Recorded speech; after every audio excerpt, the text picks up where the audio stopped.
Ash and Starlight. Will I have enough? Kai counted the ration chips in his palm for the third time. 7 water credits. 4 protein squares. 2 days if he stretched it. The wind outside the broken tower howled against the cracked windows of level 312, carrying the dry hiss of dust storms that never seemed to end. He slipped the chips back into the pocket on his chest rig and sealed the flap. Will I have enough? He whispered, the words barely louder than the hum of the old batteries beside him. It was the same question that had followed him for years. Enough water? Enough food? Enough time? The blight had burned the oceans and the crops, and left the megacities as bones of steel. Everyone Kai knew lived inside that question like it was the air they breathed. He flicked on his wrist light and turned back to the thing that had kept him awake. The tablet. He'd found it in a collapsed learning pod 2 levels down, half buried under glass and sand. It shouldn't have powered on at all, but when he'd hooked it into his battery bank, the screen had slowly glowed to life, showing lines of text from a long-gone world. On the display, someone had highlighted a passage in faint blue. Everything is made from formless energy, and that energy is limitless. Kai frowned at the words. Limitless. He looked at the rusted pipes overhead and the cracked cistern in the corner that coughed instead of flowed. Nothing out here felt limitless. He swiped to the next page. More text, more strange phrases. Abundance is the recognition that the universe is an unlimited field of energy and resources, not a scarce pie. He snorted softly. Tell that to the people in the lower levels, he muttered. They'd trade an arm for a clean glass. Still, the words tugged at something behind his ribs. A memory, maybe, of before the blight, when his mother would tuck him in and say, "There's always more where that came from. Love." She had believed that. He had learned not to. A sharp knock echoed through the stairway shaft. 3 beats, a pause, 2 beats, the signal. Kai switched off the tablet and slid it into his pack. He jogged to the stairwell door and cracked it. Mara stood there, goggles pushed up on her forehead, grey hair tucked under a dust hood. Her face was lined, but her eyes were bright, the way city lights used to look in old videos. You coming? She asked. Storms sweeping west. We can ride the edge and make it to the tanks before night. Kai hesitated, fingers tight on the doorframe. I have enough to last 2 days, he said. If I go out there and we don't find anything, that drops to 0. Mara studied him for a moment. And if you stay? He glanced back at the dry cistern, at the flickering panels, at the tablet glowing faintly in his pack. If I stay, I still don't know. She stepped closer, voice lowering. Kai, you know what happens in these towers when the tanks don't refill, she said. Fear goes feral. People start grabbing, hoarding, hurting. You've seen it. He had. He could still hear the shouting from 3 months ago, when the last tanker drone had veered off course and the pump houses went dry. Mara touched the side of his arm. You keep asking if you'll have enough, she said. I get it. I've asked that question more times than I can count. But there's a better one.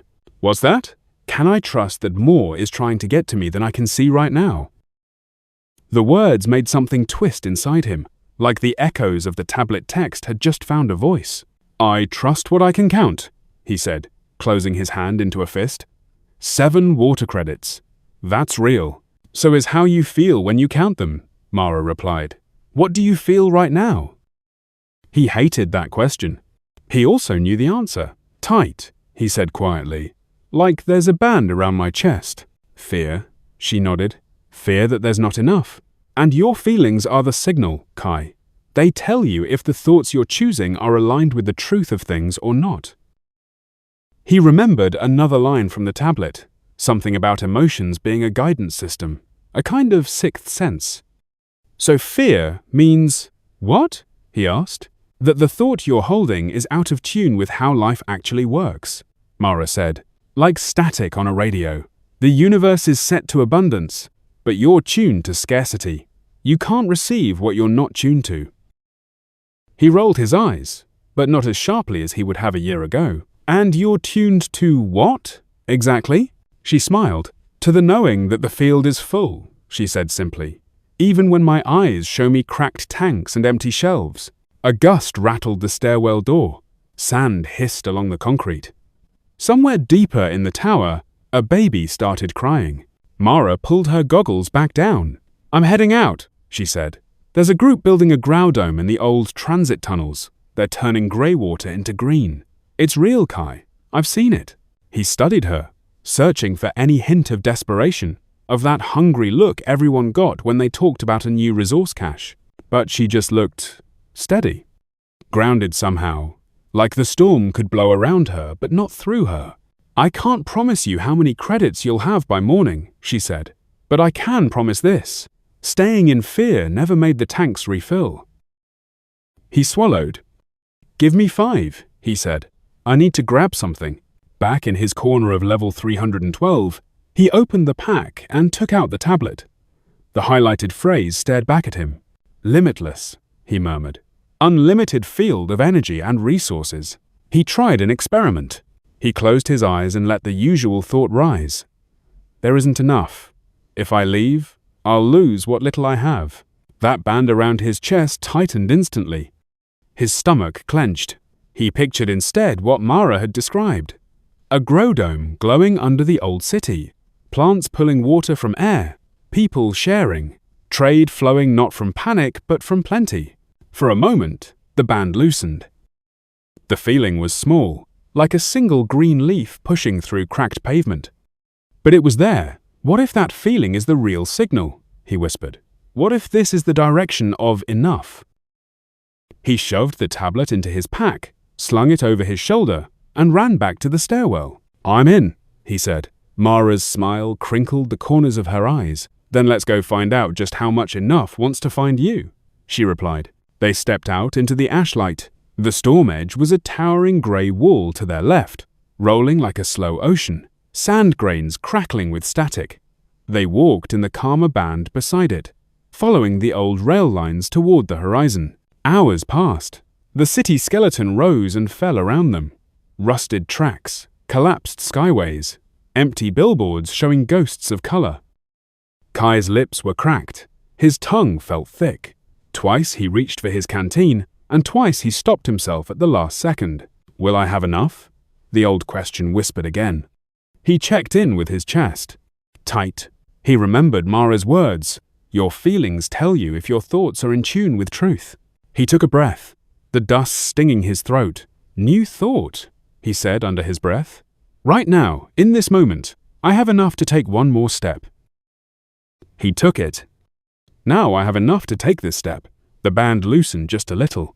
Step by step, he kept choosing that thought, not pretending he had oceans, not lying to himself, just acknowledging the small, real enough of each moment. Up ahead, a figure stumbled out of the dust, collapsing to their knees near the tracks. Kai and Mara hurried forward. It was a young woman, maybe his age, mask cracked, shoulders shaking. Her canteen dangled empty at her side. "Hey!" Mara dropped to one knee, reaching for a spare filter. "Easy, you're all right. Isn't 24? The girl's eyes were wild. "Water," she croaked. "Please, I'll trade." Kai's hand flew to his own canteen.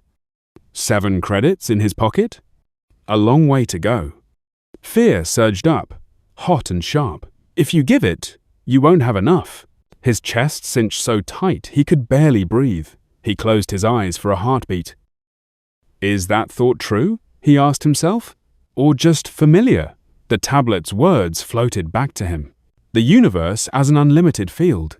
Emotion as guidance. Fear as a sign he was out of tune with how things really worked. He loosened the cap. "Here," he said, voice shaking. "Drink." The girl grabbed the canteen and gulped, water spilling down her chin. As she drank, something unexpected happened inside Kai. The tightness didn't get worse.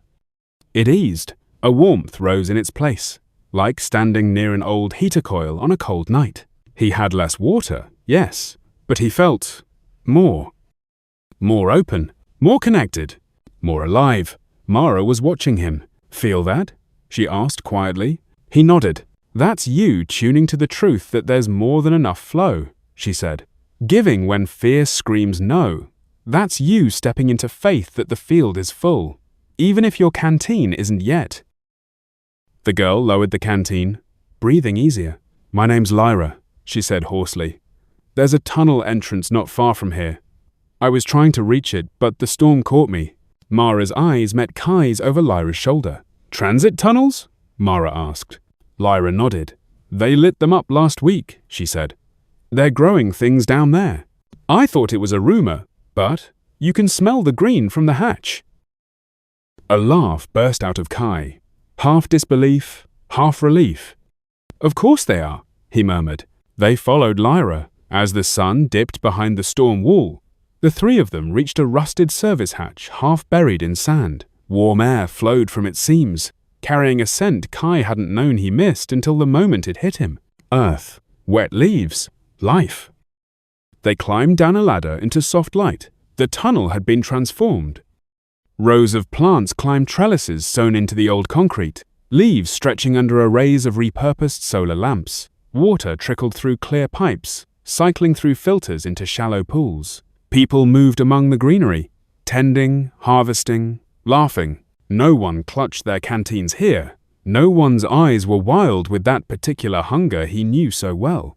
A woman with soil-streaked hands walked up to them. "New arrivals," she said warmly. "Welcome to the flow." "Flow?" Kai repeated. "Our little reminder," she said, gesturing around. "Nothing's meant to be stuck. Not water, not food, not energy, not us. It all wants to move, circulate, expand. We just had to remember." Mara nudged Kai gently. "Looks like your question brought you home," she whispered. He looked around, taking it all in the green, the faces, the quiet hum of enough. The old question rose one more time. "Will I have enough?" He checked in with his chest. No band, just an easy, spacious warmth. "Maybe that was never the right question," he said softly. Mara raised an eyebrow. "So what's the new one?" Kai watched a child fill a cup from a communal tap, drink, then offer it to a friend without hesitation. "Can I keep trusting that life is set up to flow more than enough to me, as long as I stay open to it?" he said. Mara smiled. "And what's your answer?" He looked at his half-empty canteen, at the girl he'd shared with, at the Growdome rising in the ruins of the old world. "Right now," he said, feeling that inner warmth expand. "Yeah, I can." And for the first time since the blight, Kai didn't just hope there would be enough. He knew it was already on its way, in more forms than he could count.